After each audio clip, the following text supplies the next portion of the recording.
Hi friends, നമ്മുടെ ചാനലിൻ്റെ ആദ്യത്തെ വീഡിയോ ഒരു മുട്ട മസാല ഉണ്ടാക്കിക്കൊണ്ട് തുടങ്ങാമെന്ന് കരുതി. അങ്ങനെ അതിന് വേണ്ടിയിട്ട് നമുക്കിവിടെ വേണ്ടത് 2 സവോളയും 2 തക്കാളിയും 3 പച്ചമുളക്. അപ്പോൾ ഇനി നമ്മൾ സവോള വളരെ നൈസായിട്ട് അരിഞ്ഞു വച്ചേക്കുകയാണ്. പെട്ടെന്ന് വഴന്നിട്ടാണ് അങ്ങനെ അരിയുന്നതായിരിക്കും നല്ലത്. പിന്നെ 3-4 വെളുത്തുള്ളി കഷ്ണങ്ങൾ, ചെറിയ ഇഞ്ചി ഇതെല്ലാം കൂടെ പേസ്റ്റാക്കിയത്, പച്ചമുളക് 3 എണ്ണം, തക്കാളി 2 എണ്ണം എന്നിവ അരിഞ്ഞു വച്ചിട്ടുണ്ട്. അപ്പം നമുക്കിനി വേണ്ടത് പാൻ ചൂടാവാൻ വയ്ക്കുകയാണ്. മീഡിയം ഫ്ലെയിമിലാണ് പാൻ അടുപ്പത്തേക്ക് വച്ചേക്കുന്നത്. ഒന്ന് ചൂടായി വന്നതിന് ശേഷം നമുക്ക് എന്ത് ചെയ്യാം, വെളിച്ചെണ്ണ ഒഴിച്ചു കൊടുക്കാം.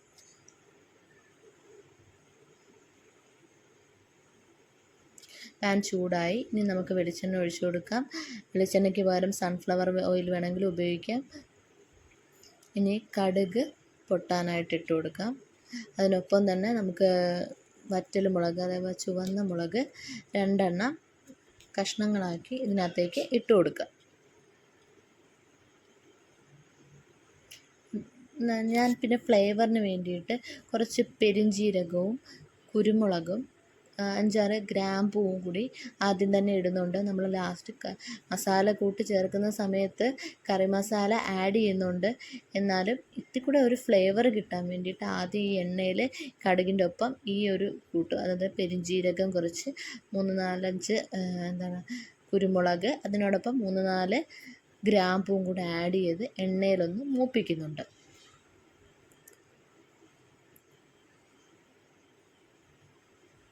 ഇപ്പോൾ ഇത് മൂത്തു. ഇനിയാണ് നമ്മൾ ഇതിനകത്തേക്ക് എന്ത് ചെയ്യുകയെന്ന് വെച്ച് കഴിഞ്ഞാൽ സവോള, നമ്മൾ വളരെ നൈസായിട്ട് അരിഞ്ഞു വെച്ചേക്കുന്ന സവോള ഇതിനകത്തേക്ക് ഇട്ട് കൊടുക്കുന്നത്. 2 വലിയ സവാളയാണ് നമ്മളിവിടെ എടുത്തേക്കുന്നത്. അത് മൊത്തം അരിഞ്ഞിട്ടുണ്ട്. അതെല്ലാം ഇതിനകത്തേക്ക് ഇട്ട് കൊടുക്കുകയാണ് ഈ എണ്ണയിലേക്ക്. അപ്പം ഞാനിവിടെ ഏകദേശം ഒരു അളവ് നോക്കുമ്പോഴത്തേക്ക് 2 ടേബിൾ സ്പൂൺ എണ്ണ വരും. അതിൽ കൂടുതൽ ഞാൻ എടുക്കുന്നില്ല, കാരണം എണ്ണയെന്ന് പറയുന്നത് ഹെൽത്തിന് അത്ര നല്ലതല്ല. അതുകൊണ്ട് 2 ടേബിൾ സ്പൂണാണ്. ആ എണ്ണയിൽ തന്നെയാണ് ഈ സവാള മൂപ്പിച്ച് എടുക്കുന്നത്. സവോള ഒന്ന് ചെറുതായിട്ടൊന്ന് മൂത്ത് വരുമ്പോഴത്തേക്ക് നമുക്കിതിനകത്തേക്ക് ഉപ്പ് ആഡ് ചെയ്ത് കൊടുക്കാം. കുറച്ച് ഉപ്പാണ് ഞാൻ ഇട്ട് കൊടുക്കുന്നത്. പിന്നീട് വേണമെന്ന് തോന്നിയാൽ കുറച്ചുകൂടി ആഡ് ചെയ്യാം. വളരെ കുറച്ച് ഉപ്പ് ഇട്ട് കൊടുത്തു. അതും കൂടി ഇതിനകത്തോട്ട് ഒന്ന് ഇളക്കി യോജിപ്പിക്കാം.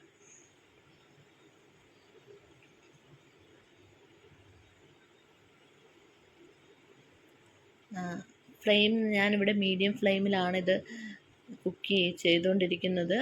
ഹൈ ഫ്ലെയിം വേണമെങ്കിൽ വയ്ക്കാം. നമ്മളൊപ്പം തന്നെ നിൽക്കുകയാണെങ്കിൽ കുഴപ്പമില്ല. അല്ലെങ്കിൽ പെട്ടെന്ന് കരിഞ്ഞു പോകാനുള്ള സാധ്യതയുണ്ട്, കാരണം അതിനകത്ത് ഈ മസാലയുടെ കൂട്ട് കിടക്കുന്നതുകൊണ്ട്. ഇനി നമുക്ക് ഇത് പെട്ടെന്നൊന്ന് വഴന്ന് കിട്ടാൻ വേണ്ടിയിട്ട് എന്ത് ചെയ്യുക, കുറച്ചൊരു പിഞ്ച് സോഡാപ്പൊടി കൂടി ആഡ് ചെയ്യുന്നുണ്ട്. അപ്പോൾ ഈ സവാള പെട്ടെന്നൊന്ന് വെന്ത് കിട്ടും.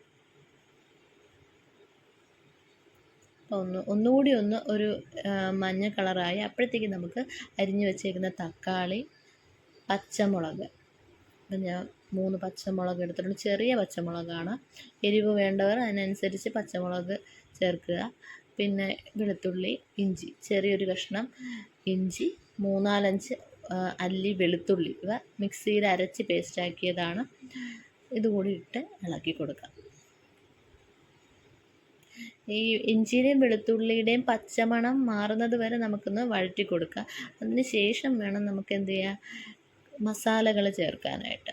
ഒന്ന് നന്നായിട്ട് മൂത്തതിന് ശേഷം, കാരണം മസാല ചേർത്തതിന് ശേഷം സവോള മൂക്കാനുള്ള ഒരു ഇതില്ല. അപ്പോഴത്തേക്ക് അതിന് മുന്നേ തന്നെ നന്നായിട്ടൊന്ന് മൂപ്പിച്ചെടുത്തിട്ട് വേണം മസാല, അതായത് മഞ്ഞൾപ്പൊടി, മുളക് പൊടി, മല്ലിപ്പൊടി എന്നിവ ചേർക്കാൻ. പിന്നെ നമ്മൾ ഇതിനകത്തേക്ക് ലാസ്റ്റ് ചേർക്കാൻ വേണ്ടിയിട്ട് തേങ്ങാപ്പാൽ, അതിന് വേണ്ടിയിട്ട് ഒരു 1/4 കപ്പ് തേങ്ങ എടുത്തിട്ടുണ്ട്. അത് മിക്സിയിൽ അടിച്ച് പാല് വേർതിരിച്ച് വച്ചേക്കുന്നതാണ്. അത് നമുക്കിവിടെ മാറ്റി വെക്കാം. അപ്പോൾ ആ സമയത്തേക്ക് നമുക്ക് നമ്മുടെ സവോള ഒന്നുകൂടി ഒന്ന് വഴന്നിട്ടുണ്ട്. ഇതിനകത്തേക്ക് നമുക്ക് എന്ത് ചെയ്യാം, കുറച്ച് ഒരു 1/4 ടീസ്പൂൺ മഞ്ഞൾപ്പൊടി,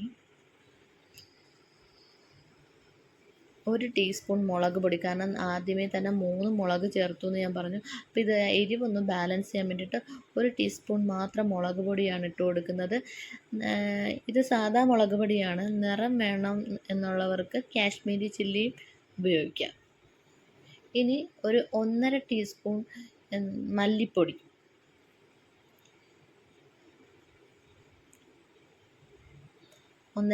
മല്ലിപ്പൊടിയാണ് ചേർത്തത്. ഇനി ഒരു ടേസ്റ്റിനെന്നോണം ഞാനൊരു ഒരു പിഞ്ച് ഉലുവാപ്പൊടിയും കൂടെ ചേർക്കുന്നുണ്ട്.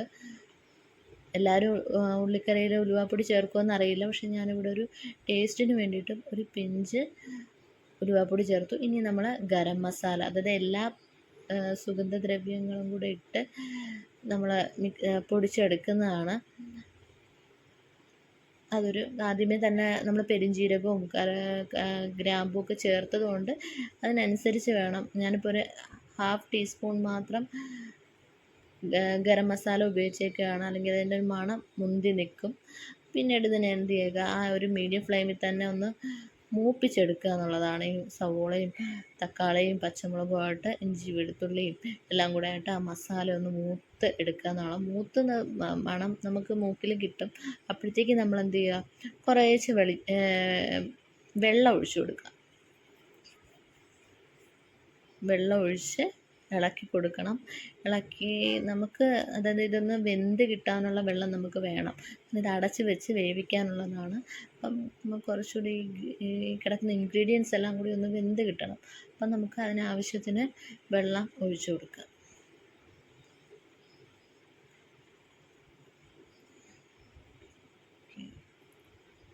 ഞാൻ കുറച്ചുകൂടി വെള്ളം ഒഴിച്ചു കൊടുത്തു, ഇളക്കി കൊടുക്കുകയാണ്. ഇനി നമുക്കിത് അടച്ചു വെച്ച് വേവിക്കാം. ഒരു 5 മിനിറ്റൊക്കെ ആകുമ്പോഴത്തേക്ക് തന്നെ അതിനകത്തേക്ക് തിള വന്നോളും. നമ്മൾ തീ ഒന്ന് വേണമെങ്കിൽ കൂട്ടിയിട്ട് കൊടുക്കാം. വെള്ളം ഉള്ളതുകൊണ്ട് തീ കൂട്ടിയിട്ട് കൊടുക്കാം. അങ്ങനെ തിള വന്നു, നമുക്ക് കാണാൻ പറ്റും തിളയ്ക്കുന്നത്. ഇനി നമുക്ക് കുറച്ച് കഴിഞ്ഞ് എടുത്ത് നോക്കുമ്പോഴത്തേക്ക് അതെല്ലാം ഒന്ന് വെന്ത് ഒന്ന് കൂടിയിട്ടുണ്ട്. അപ്പോൾ അത് ഇതിനകത്തേക്കാണ് നമ്മളിനി എന്ത് ചെയ്യുക, നേരത്തെ നമ്മൾ എടുത്ത് മാറ്റി വെച്ചേക്കുന്ന തേങ്ങാപ്പാൽ ഒഴിച്ചു കൊടുക്കേണ്ടത്. തേങ്ങാപ്പാൽ ഒഴിച്ചു. ഞാനൊരു 1/4 കപ്പ് തേങ്ങയെ എടുത്തിട്ടുള്ളൂ. അത് ഇച്ചിരി വെള്ളം കൂടെ ചേർത്ത് മിക്സാക്കി മിക്സിയിൽ അരിച്ചെടുത്തതാണ്.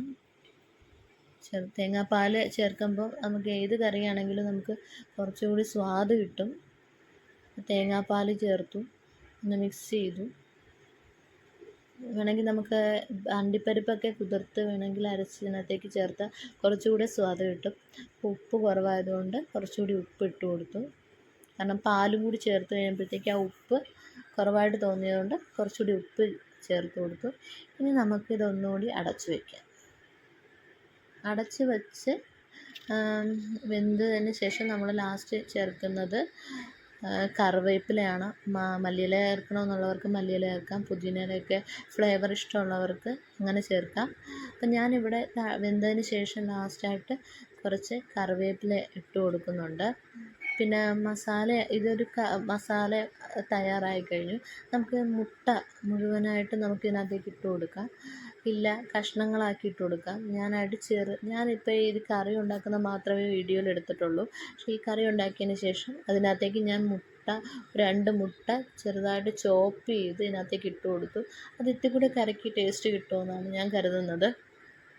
അത് ഇട്ട് കൊടുക്കുന്ന വീഡിയോ ഇല്ല. അപ്പം ഡിഷ് തയ്യാറായി. ഞാൻ സർവിങ് പ്ലേറ്റിലോട്ട് മാറ്റി അപ്പത്തിൻ്റെ കൂടെ ചപ്പാത്തിയുടെ ഒക്കെ നമുക്കിത് വിളമ്പാം. എല്ലാവർക്കും ഈ വീഡിയോ ഇഷ്ടമായെന്ന് കരുതുന്നു. ഇഷ്ടപ്പെട്ടവർ ലൈക്ക് ചെയ്യുക, ചാനൽ സബ്സ്ക്രൈബ് ചെയ്യുക. Thank you.